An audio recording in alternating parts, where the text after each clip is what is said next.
What is up, my fellow mobile gamers? In today's video we got our best beginner's guide for the brand new mobile game Mighty Doom. Like and subscribe for more amazing mobile game content.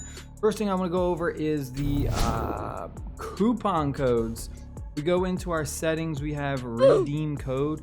Currently I looked online, I looked everywhere, I could not find any active codes that worked.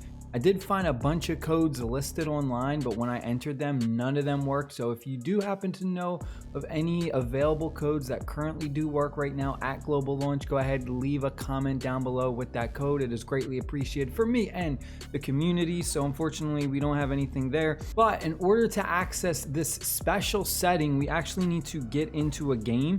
I'm gonna go ahead, I'm gonna load up a game really quick. I'm gonna show you how you can actually change around secondary and ultimate weapons. All right, so let's go ahead, let's choose something real quick. We'll take a damage boost. Let me just get through this part, and then once we clear this first area, then we'll hop into the settings so I can kind of show you how to do this. All right, so let's clear this. All right, so we got it cleared. So now you see how on the bottom right corner I have my secondary weapon, and then you'll see my ultimate weapon charging. Well, you can move that around. So we're gonna click the top left where it has the pause button. We're then gonna go to settings, and you're gonna see right here it says swap button position lower right. Now in the regular settings menu, that doesn't show up. You have to go into a game and then access the settings to have that show up. Then you can go ahead and you can change it, so you can go from that to now mid left. You'll see now the layout has changed, and then we can kind of pretty much just go, you have lower left, mid right, or lower right. For me personally, I like lower right because it just kind of feels more natural. The way I tend to hold it is kind of like this. So I have my left hand control the guy, and then I'll have my right hand push the secondary ability or secondary weapon, and then my ultimate ability or ultimate weapon. All right, let's hop out of that. Next thing I want to go over is if we go to the bottom right corner where you see the exclamation mark, these are your events. You need to clear the first 2 campaign levels before you will get access to events. The events are kind of cool. They're just a bunch of different modifiers and stuff. They kind of like spice the game up, but it's a really good way to get additional things like bonus coins, which is a huge problem in this game. It's just you never seem to ever have enough coins. So definitely look out for the events where you have stuff like this where it's going to give you bonus coins.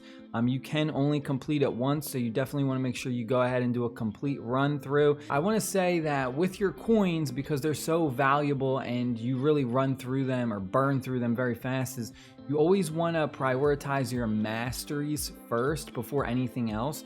So always make sure you have enough coins to go ahead and upgrade your mastery. Every time you go ahead and increase your account level, which you'll see in the top left corner right next to my energy bar, you will then get a chance to go ahead and upgrade one of your masteries. It is completely random, but it does cost a lot of coins. So you always want to make sure you have those coins saved up. You have your premium currency, which is our crystals.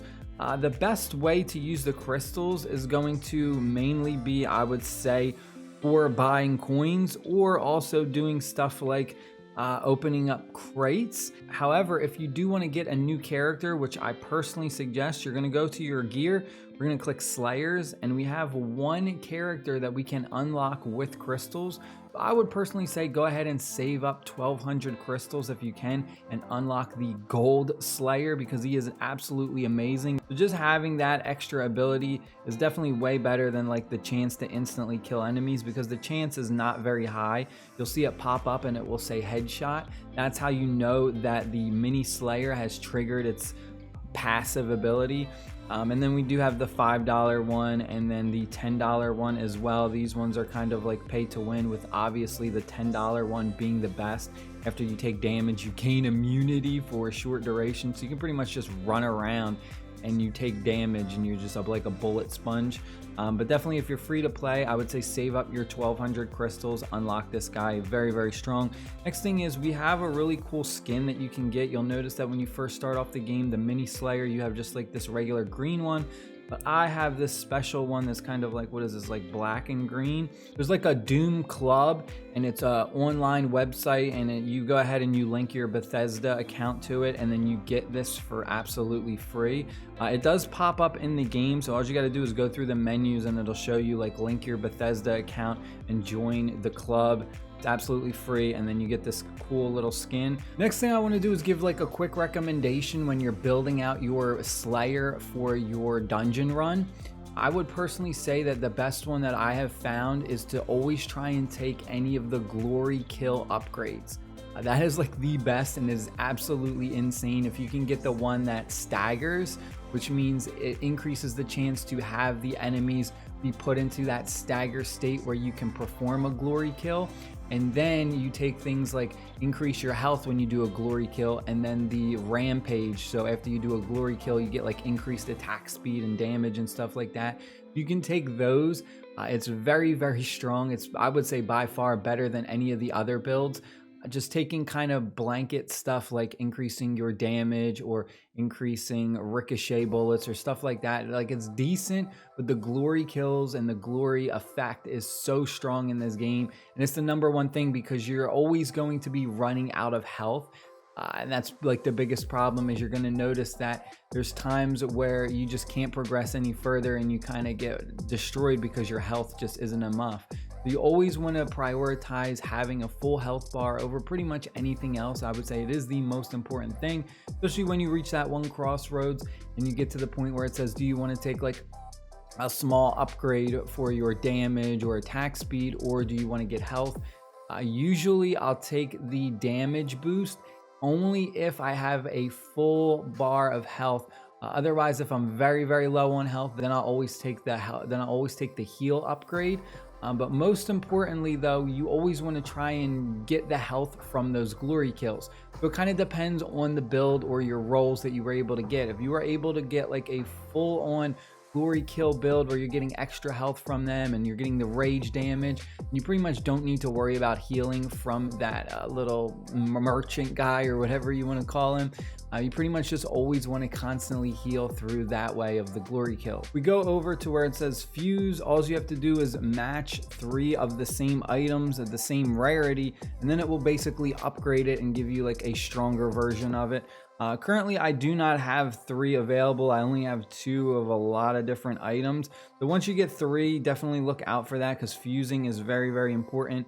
Just because it is like a higher rarity doesn't necessarily always mean that it's going to be a better weapon or better piece of gear. There's a lot of just trial and error of running through the campaign dungeons because most of the time you're not going to just run through it once without failing. You know, it's not designed for you to just kind of blow through it. It's designed so that it's so hard that once you do unlock that next chapter, you won't be able to kind of go through it in one shot. You are going to eventually fail and have to continue to get stronger. I mean, you might get lucky.